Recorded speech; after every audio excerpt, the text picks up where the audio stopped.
Second house, owning. This is the house of Taurus. So it's very interesting that you guys have this. But this is the second house has a lot to do with possession. What is yours? What belongs to you?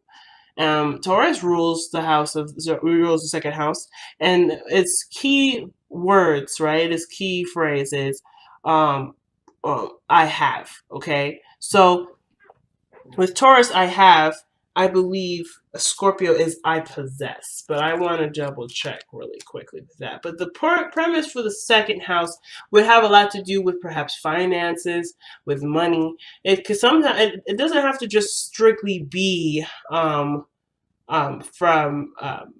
I transform. Excuse me, Scorpio is I transform, not I possess, but it's I transform. So whatever they have, you transform, right? But that's your opposite house. That's the opposite house for the second house, anyway. The house of Scorpio, which is the eighth. But it doesn't have to just do with finances. It doesn't have to just do with things, tangible things. It could have to do with your self-esteem, what you see as a value.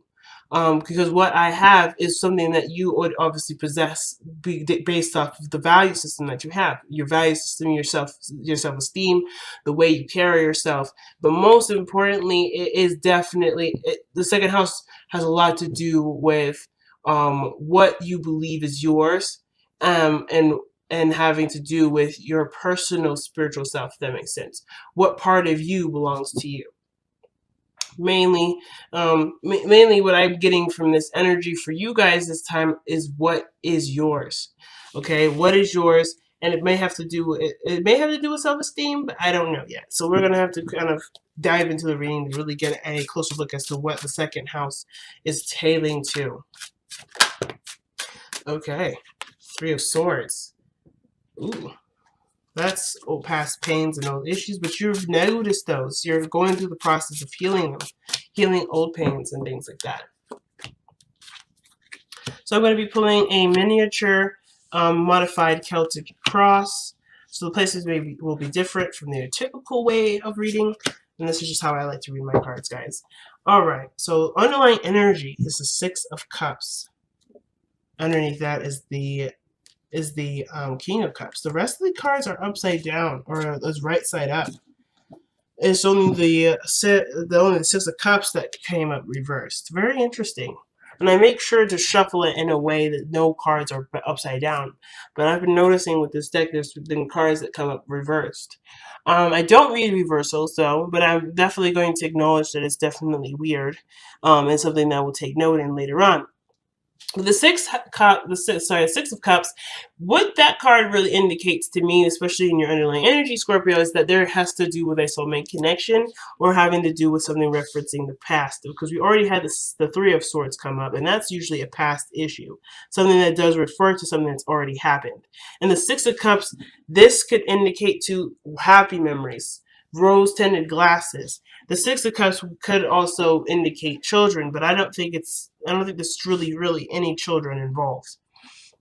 Some of you guys may have some direct children involved, but I don't think it's the case. But anywho, what makes you happy? What memories do you have of a time when you felt the most happy, the most innocent?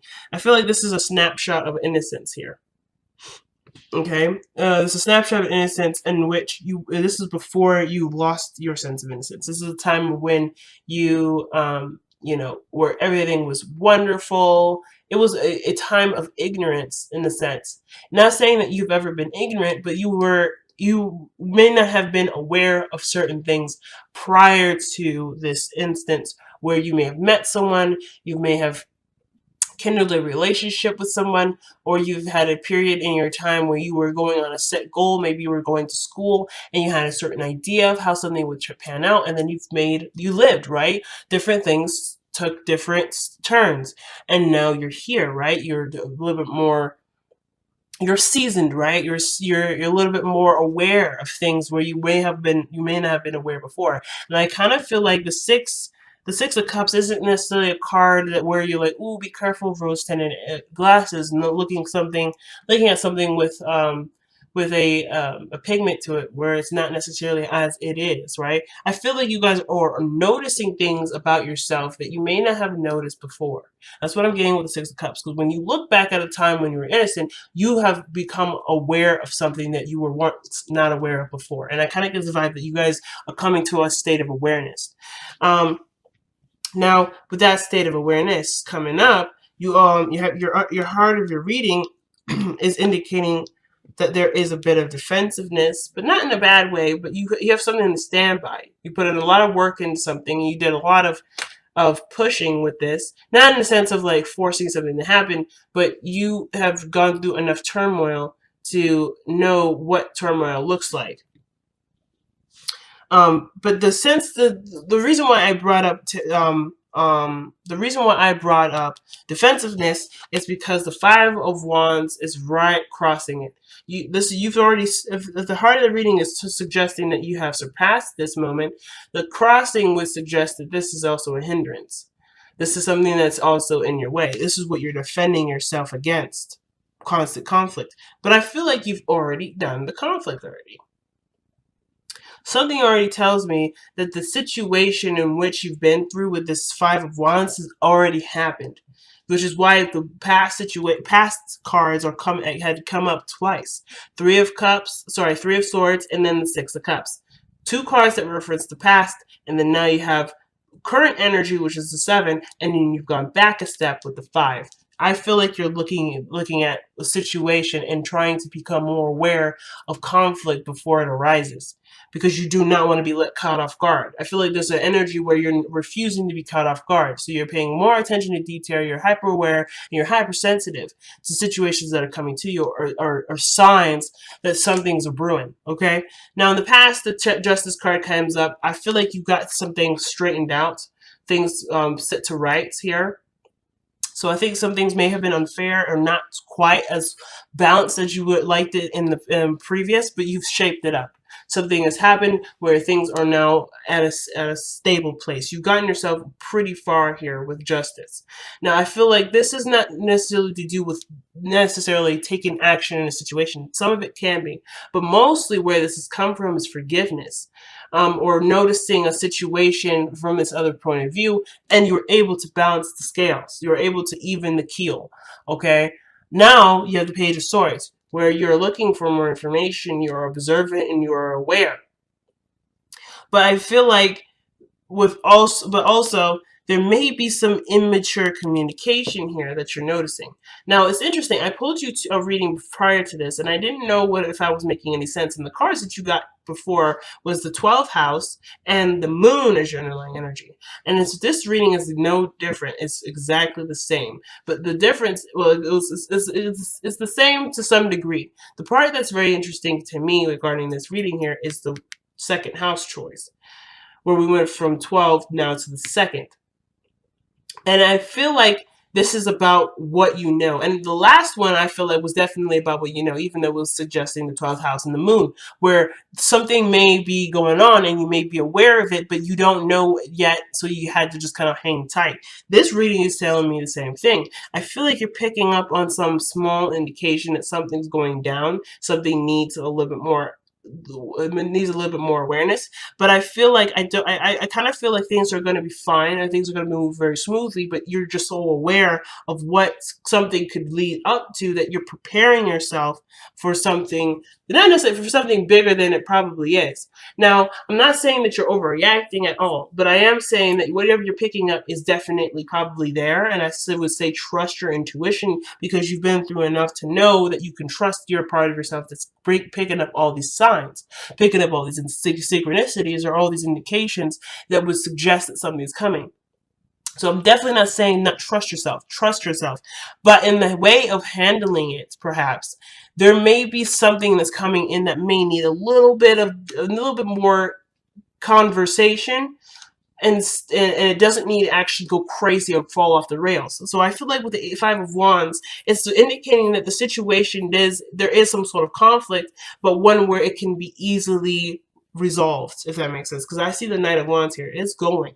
That's having more fun and focusing on the passions or the situation at hand rather than, straying off and letting it get too crazy. So I feel like right now, yes, something's coming, Scorpio, but the way that you're going about it is very good with not reacting to what you feel, but just being ready to hear what you need to hear so that way you can dispute whatever this arguing is, whatever this imbalance is, or whatever this conflict is, because you are hyper aware of what that looks like.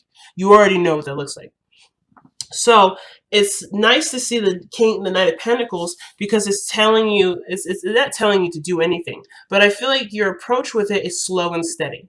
The card is the card of slow and sorry, the Knight of Pentacles is the card of slow and steady, taking it easy, being very meticulous, and coming at it with a strategy. This could have to do with your workspace. This could have to do with something at work or somebody that is just, that's, you could be dealing with somebody that may not be up to the skills desirable, but this is someone that doesn't necessarily stop to just admire. This is someone that's slow moving and slowly progressing in a positive way. And I feel like this could be you taking this opportunity with what you know and taking slow approaches on how to handle them differently. So I feel like with this coming up here, the sixth. Oh my goodness, I don't know why I'm not saying the second. I'm just trying my best to not say the second today. The second house is interesting when it comes up because this would, like I said, this suggests what belongs to you, what is yours. And I feel like what is yours, what you value is knowledge and information, material that you can use to work with. Because I feel like the situation is that someone may be bringing you a message or some sort of information that's expressive of something that may need more looking into. Okay, and it could be someone calling someone out, being someone that's that's coming from a preconceived notion of something that doesn't necessarily exist, and it could be squashed right here and there. But it comes from a cool, collected attitude, and it comes from someone that's looking for solution rather than causing more chaos, which I feel like is you. You are the person that's coming into it thinking, okay, so this is what's happening. Let's take a slower approach. Let's take a quicker approach. Now, I kind of get the vibe too for some of you guys. This could indicate that there may have been a perceived notion that something was, was straightened out, or this could be that there was a problem that came up immediately. Now, the Justice card doesn't always come up. It is not a card that would signify problems. This is something that Justice is a card where things are balanced out, they're straightened out, they're made even, and things are or either resolved or again forgiven. But this is usually a situation where there is a call for some sort of judgment or some sort of a call of a situation that needs more that needs to be precisely handled in a way that needs to be sorted out in the best way possible. And I feel like with the Knight of Pentacles coming in, the only way for this to be worked out is for all the pieces to be brought together, for all the little pieces to be brought together. And I think that's the way that the situation could be resolved the best, is by looking at the situation from a practical standpoint and from a standpoint of progress, but that obviously needs to be overseen over time. So very interesting reading so far, Scorpio, or thus far. Very interesting reading. I kind of get the vibe that for a lot of you guys, this has to do with more of a community setting for you, not necessarily just an interpersonal relationship. But with the Six of Cups and Justice coming up, this is a past life lover, or it's someone that you've been married to for quite some time, and where things may have been falling out in some areas because you're experienced and and conquered other issues in your relationship. This is no different. How the approach will be is, taking taking your stance and looking at it from the perspective of someone else's, right? Or looking at someone else's perspective. There's something here where you've grown and matured in such a great deal that there's no need to worry if there is any. I'm not getting really any worry vibes. I'm not getting any anxiety vibes, but I am getting the sense that you know what the situation is looking like, and you are currently taking precautions not to over like to respond to the situation um too much, like with too much aggression, because I think the situation just needs more precision, which I feel like that's what you're noticing. Something needs more precision, and something that needs more concise action and a strategy to overcome it.